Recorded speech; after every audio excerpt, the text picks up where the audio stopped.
Monday night's class for me was so high. I was like on fire. And I opened Duties of the Heart before I went to bed. And I opened this and I said, I think I want to talk on this. And I was looking at it before and I said, I don't know. And then I was hunting around for something else. And then I said, no, we're going to talk on this. We're going to see what comes of it. Ibn Paquda was a proponent of what we would call the Musar school. You know, it's really striving on the purification of our character so that we can really serve God and connect with God. And he's in this part, I just opened to this, and it's something that's very relevant about how and why people pray. And he's attacking people in a way. He said, you're not really devoted to God. You thank God, but underneath, you're like a petitioner. And the wish in your heart is that you should receive more blessings. You know, your mouth, the words of your mouth are like those that express thankfulness, while your purpose is that of a petitioner, and the wish in your heart is for an increase in the bounty. All that is occasioned by three dispositions. And we always want more. And he says, the problem is your excessive self-love. You love yourself. And you want the pleasures. And you won't really move close to God unless you're going to benefit from it. You do not move a step in the service of the Almighty without the intent to enjoy the pleasures that come from a divine connection.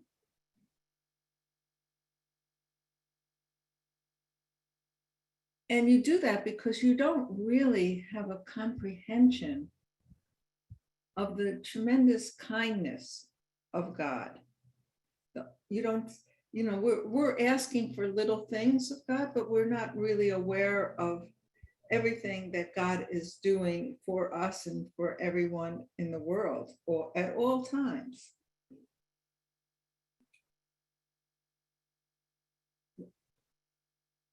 So he says it's so important that you know this. And the third reason is you don't know yourself. You don't know how to conduct yourself. You deem yourself worthy of the greatest benefits, and you'll never stop beseeching God for them. And when you obtain something, you want more. You do not, however, realize that God has the right to ask you for service, to serve God. And when you do something like you do a mitzvah, you think, oh, you're doing a favor to God. But you don't realize God has no need of your favors. He's not dependent on you. He doesn't need you. You know, whenever we do a mitzvah, it's for us. We may think, oh, I'm doing something for God, you know, but the truth is I'm doing it for me because I want that connection. If you were to uncover this blinding folly, the matter with open eyes, you would realize that the Creator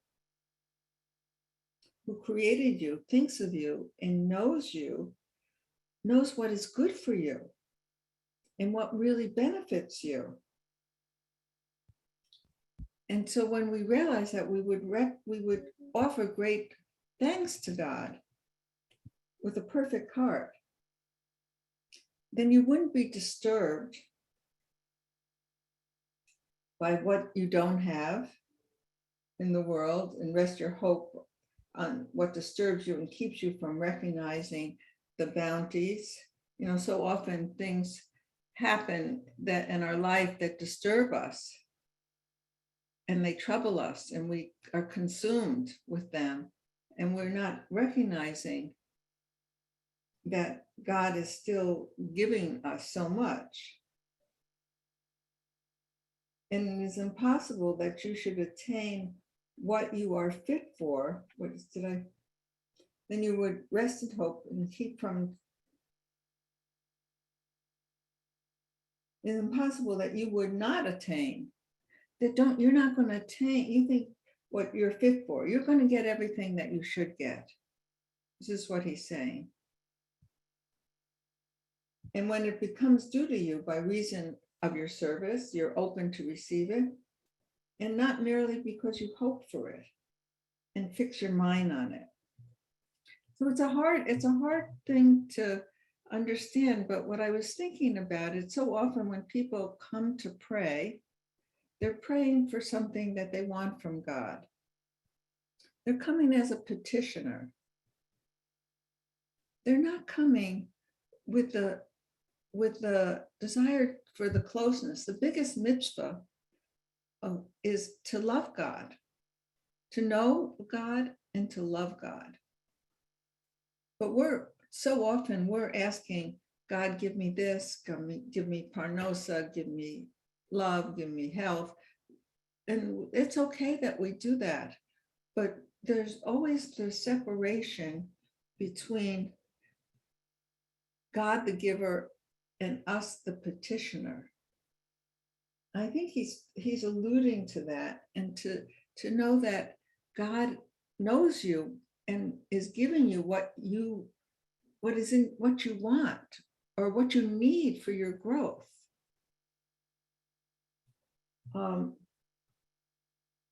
So I read it that Monday night when I was flying, and I said, wow. And then I read it today before class. I said, ooh, this is a challenging concept. That he's saying, you can have a deeper relationship with God than that of a petitioner. And that you can know and trust that what's happening in your life is for your benefit. And maybe we could ask for something that we think would benefit us, but maybe not so. And he says, don't worry about it. You'll have what you want. You'll have what's fit for you. So it's a kind of a radical thing. So let's do a little meditation, and I hope we'll talk about it, because it's another radical teaching, in some ways, of Ibn Paquda. Okay, so let's take a moment to bring our attention to the breath and breathing from deep in the belly to the rib cage to the chest.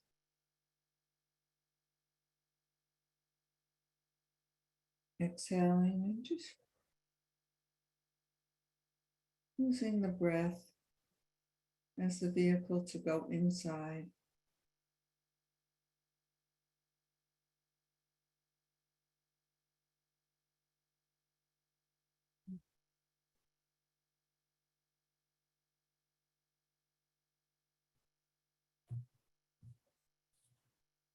And to be with yourself. And I'm reminded of a quote. This is from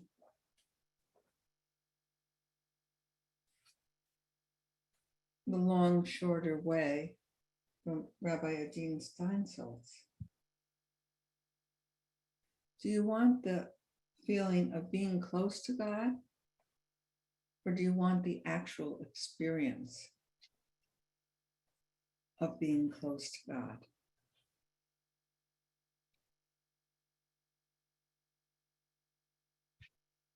I think Ibn Paquda is asking us to come close to God beyond that of being a petitioner, but really appreciating all of the wonder blessings that are bestowed on all of us.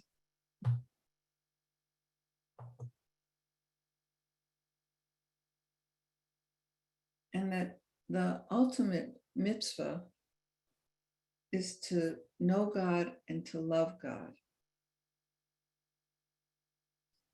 And that is the deepest, most intimate connection. So feeling your desire to have that divine revelation.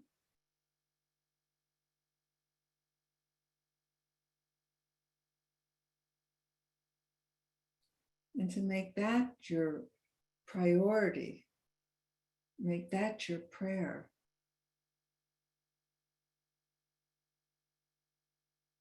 To experience God's oneness.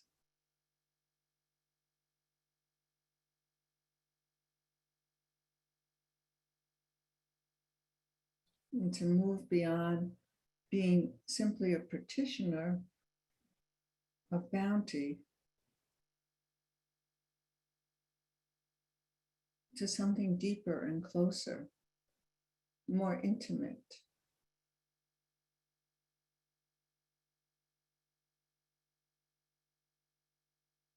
And he's asking us to trust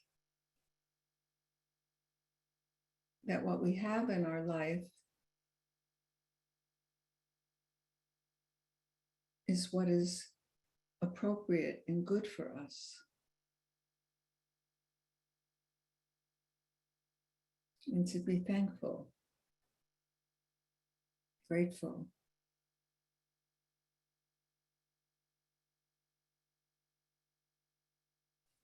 So as we're coming close to the Rosh Hashanah,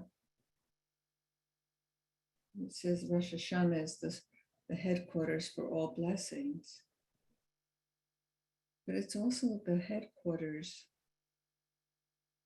for the divine revelation of the highest revelation of God that becomes much more accessible to us on the Rosh Hashanah holiday.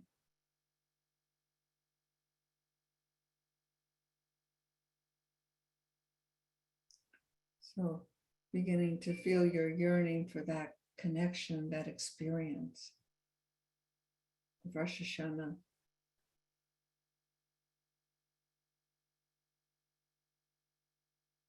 Of that direct experience of God, and know that all blessings come from that. And that we don't love God because God is just the giver of blessings. But the love is deeper. Like a friend. I love that this friend does good things for me, but I don't love this friend because she or he does good things. The love is deeper than that. I think this is what Ibn Paquda is asking us to open to this deeper revelation of God.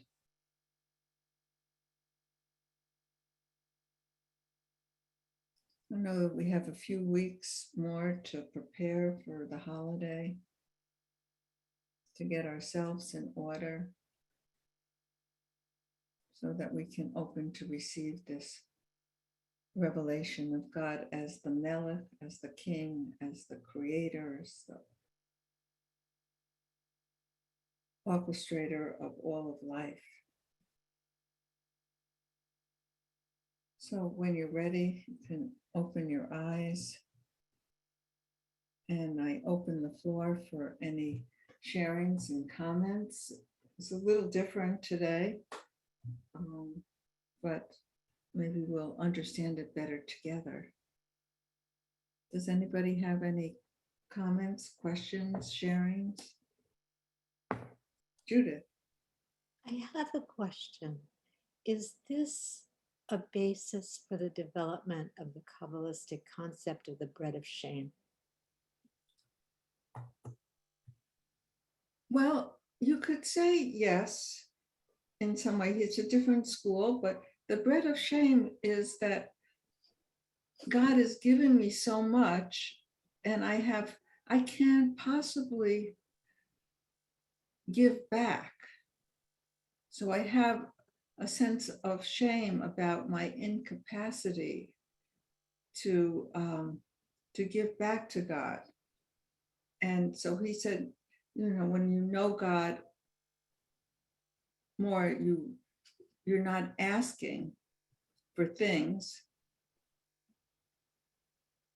You're asking for intimacy. I remember a few times I went to the mikveh, and people would say, when you're in the mikveh, when you're dunking, that's the time to ask for what you need, what you want. Mm-hmm. And it would be hard for me to remind myself to ask, because I was just so immersed in the experience, feeling so complete. I wasn't in touch with anything that I needed. Just feeling, so immersed in God's love and presence, it was hard to ask for anything.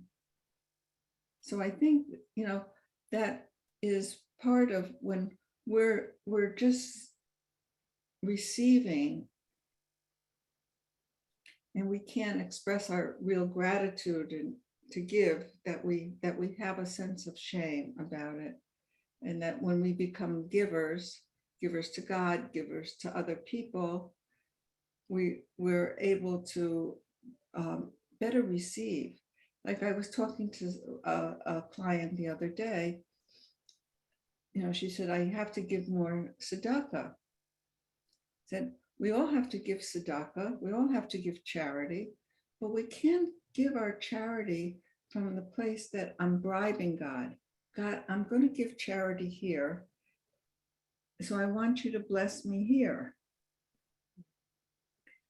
I want to give charity because in giving charity, I can experience myself more as a giver.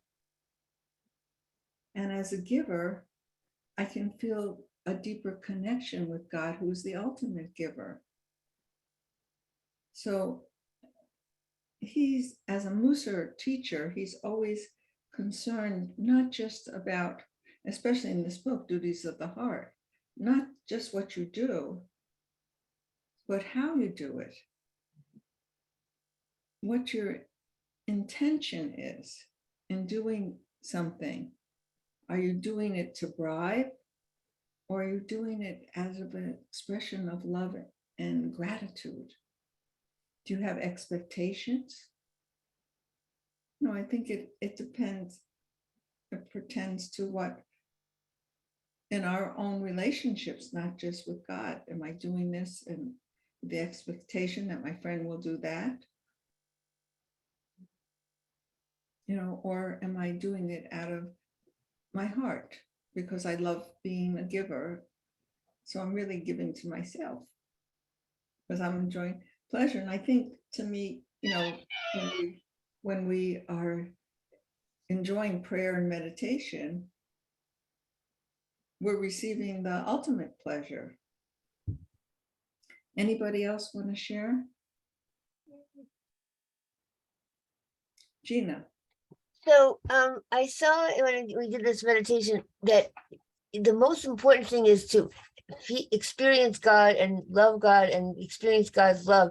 And the other stuff, the petition stuff, will come if you have trust and faith. And that's the most important thing. That's what he's saying. He said, don't worry, you don't have to ask God. God knows better what you need. Yeah. Just love.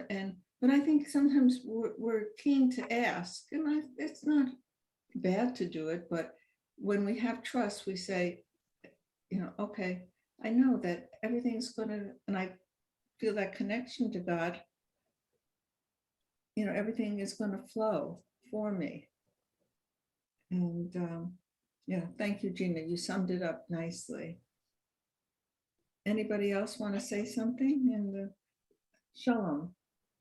I was praying today, like better than ever in all these years. I was meditating on something in Ashrei. It's a Zechrab to Yabiu, and it means, the remembrance of your great goodness. I'm going to burst out. My expression of it is going to be like a burst forth, like an effusive river of bursting forth of praise. And thinking about that actually propelled for the whole rest of the morning prayers my attention to realize that all of these psalms and blessings and 18 benedictions are all full of just overflow of about how good God is. And I think after experiencing my prayers that way, that's a little, bit of a graduation from, oh, this is all about me. This is all about, I come here to temple to get what I want, sign up for all these things I want. It's not. I think that's what the Chovos is saying, is that it's kind of a selfish approach. If I just do what I'm there to do, which is to give it to God, be a human being who says back to God, like, wow, you do all this. You're the king, you're the father, you're the God, you're the you. And and all these things that we say, heal me, give me sustenance, all that. It's all about you. It's all about praising you, God, that you do all that.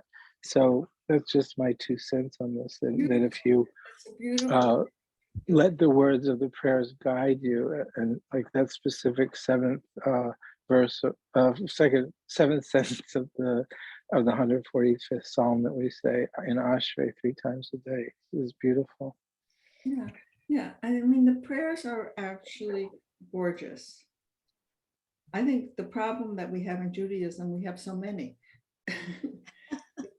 There's so much, that people are rushing to get through all of the prayers because there's a long lineage of prayers. But yeah,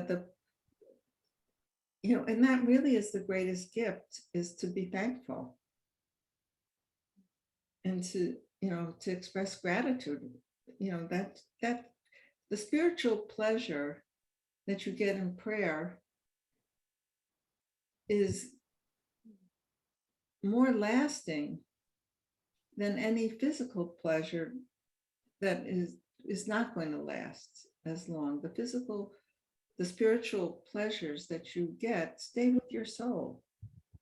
At least that's, and even Paquda says that. So I thought it was something to prepare us for Rosh Hashanah. We'll do something very special next week. And as we prepare, I thought in Monday night class, for me, I had a little glimpse of Rosh Hashanah. And I was just, it was just very powerful. Anybody else? We have a few more minutes for sharing. Questions come? It's Elaine. Hi. Oh, okay. All right. Yes. No, was someone else going to ask something? She was going to. I'll wait. Go ahead. Kachiri. Kesarak. Okay. Unfortunately, I only came in almost at the end of the time, but what occurs to me, I'm going to say what I feel. It's great to give. It's wonderful to give, but what are we giving from? So there are people who give at the expense of themselves. And that's not healthy. Right. And he's not, and he's not talking about that at all. I know. Of course, whenever you're giving a gift to God, you're going to be replenished. When people give to the expense of themselves, it's really because they're looking for validation from other people, that they feel that they have to give to them because they want to be known, I'm a good person. If a person's religious experience is because they want to be seen as a good person, they're not going to be spiritually nourished by it. So whenever you're doing something for another person, if you put yourself and say, God, work through me. God, it's your energy. Mhm. I'm not going to be diminished. I'm never diminished. A lot of social workers say, oh, I get so burnt out. No, I'm never burnt out by a client because it's not my energy. I'm not going to get burnt out. I'm grateful I can be a channel for God's love.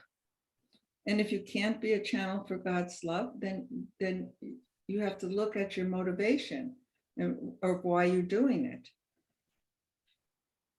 I hope that's helpful. Well, I understand what you're saying. I'm saying something a little much of that. It's about balance. For if you, for instance, say you have a certain amount of money and you give so much that then you don't have enough money for rent. Well, that would, we hear a lot of stories of Rebbes who gave their last penny and they didn't know. But when people give like that, usually God will take care of them. They don't do it at their own expense. If you're giving, there's so many stories of Rebbes who gave away everything, but God always took care of them. It would always come. There's always so many stories of that. So, but I think, I agree, we need balance. Balance. Yeah. People are not going to give away all their money. They really recognize, oh, they need money for their own needs, and it's not being selfish. Yes, Judith. Or Elaine, do you want to say, because you didn't say anything yet? No, that's okay. So what I would like to say today is, and each time, we meditate, it resonates in a different way. But what I feel is that what I like is that the meditations and today especially bring awareness to when you're, at least myself, speak for myself, where I'm sort of, forgetting. So what today was saying is that, it's a little difficult for me to explain. Like, in other words, what Kay Cherie just said now, honestly, is I feel a lot of times the reality of what happens for people is they do wind up getting burnt, or they give it themselves and they get burnt. But I think what was trying to be said today was that God is not there to take the life out of you. He's there to do what you need. I find myself, what resonated today was, I'm a classic. I always walk around saying, oh, dear God, please let me live until I'm at least 97. Please let me be here for my children. Please let me be here. Like, I'm always asking God, please give me my health. And today brought such an awareness that, could I not have to ask that?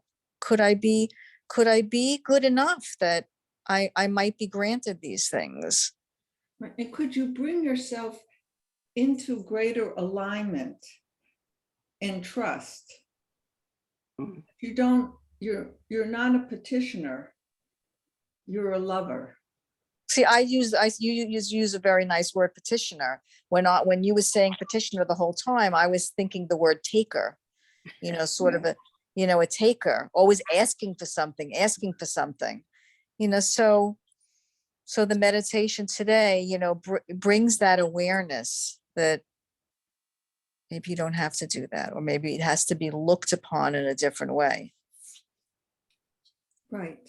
There's a way of the relationship of being a giver and a receiver is a close relationship. But this is a really difficult process. Yeah, This but is a process that, at least for myself, like I'm saying, the beginning of the journey, because this is not, and I think that's why maybe Kay Cherie is also mentioning what she's saying, is that because people don't generally think like this. It's not easy. It's not easy to stop and think this way, that we're deserving of receiving something from God that we haven't quite asked for, or that we don't have to give every last ounce of ourselves in order to receive love back. right. But it's Balance. so important to learn Sense of that. balance. So Right. important to learn that. Yes, Judith. I think that part of it is that we think of giving in terms of material things. And we don't think that the interaction we have with someone that makes them smile is a gift that God has let come through us. Mhm. I think that there's such a difference, that every bit of love we put out into the world in any way is our love back to God, because we see God in the face of everyone around us. I Right. think that's It's God's love that's flowing through you. So you're not going to be diminished. You're not going to, it's like when you tap into God, there's like a well of blessing. So it's But that's so true, because I think that our society, and what Judith is saying is so great too today, because for our society sort of teaches us that, our worthiness is somehow always dependent on something that we've done for somebody, the type of job that we have. If we have a better paying job and not a menial paying job, if we've just stayed home and been a housewife and haven't gone out to work. right. Well, that's why, it's, you do a tremendous disservice to yourself if you judge yourself from the lens of the ego and society values, because you're much more than that. And too often people are so identified, they think, and I think we talked about in another class, they think if I have the best job, or I do this and that I'm a good person. But it was in the tape, only God can fill your empty spaces. You have to be grounded in God, and society doesn't teach that.